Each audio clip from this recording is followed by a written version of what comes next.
है ना, भस्म करून टाकता आपलं काहीच होत नाही म्हणे. बाबाला जेव घालायचं, बाबा खुश होतो आणि बाबाला तिकडं पेटवायचं. खरंय की नाही? तिथं जाऊन जेवा तुम्ही, आणि त्याच्याकडे जेवायला नसले की बाबा श्राप देऊन टाकतो. दुर्वास ऋषी आपल्याला मारायचीच गरज नाही म्हणे. कसा कसा उपयोग करून घेता लोक. बाबा लोकांचाही करून घेता. पाहिला ना शकुनीने कसा उपयोग करून घेतला. शकुनीपासून सावध राहा, चमच्यापासून सावध राहा. कराय का नाही? मग खाऊ घातलं म्हणे काय पाहिजे, पुरणपोळी घ्या, बासुंदी घ्या, रोज दान धर्म, 8 दक्षिणा, जे द्यायची ते द्या म्हणे. दुर्वास ऋषीचे सगळे संतन दुर्वास ऋषीचा असा प्रसन्न झाला पाहिजे म्हणे, विचारूच नका. आणि 4 महिन्याची चातुर्मास दिलेली आहे. 4 महिन्याचा त्यांचा आश्रम त्या ठिकाणी आणलेला आहे. रोज खा म्हणे, जे पाहिजे ते. दान देताना 2 हाताने देतात, हिरे माणिक मोती. बाबा लोक खुश. 4 महिने झाले म्हणे आम्ही तुमचं खुश.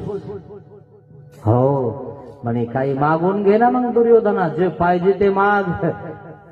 कानात मंत्र सांगितला होता कोणी, शकुनी. काहीच मागायचं नाही म्हणे. प्रसन्न झाले ना म्हणे, तुमचा आशीर्वाद आहे ना बस.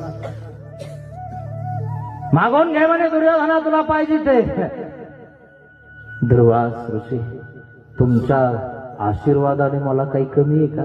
तुमची सेवा घडली हेच पाहिजे म्हणे मला, बाकी मला काहीच पाहिजे नाही म्हणे. काहीच नाही.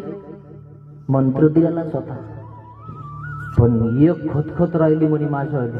म्हणे काय खतखत आहे तुझ्यावाली?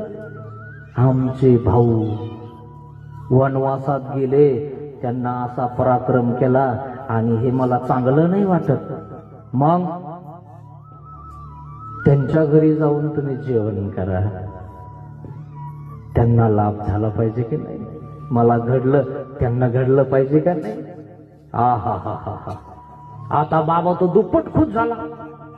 बाबाला वाटलं जंगलात जाईल, भावाची सुद्धा याला किती काळजी आहे.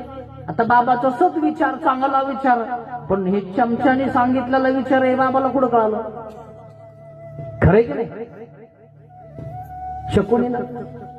आणि मग ठीक आहे म्हणे, काय हरकत नाही. गेले ना जंगलात, आणि जंगलात गेल्यानंतर तो ताफा त्यांचा सोबत ऋषींचा. आणि जंगलामध्ये त्यांनाच खायला नाही, कोण कंदमुळे वगैरे वगैरे जमा करून खातात. आणि हा ऋषींचा ताफा तिथं पोहोचला. सूर्याने एक थाळी दिली होती आणि त्या ठिकाणी त्या थाळीतनं अन्न निघत होतं, पण द्रुपद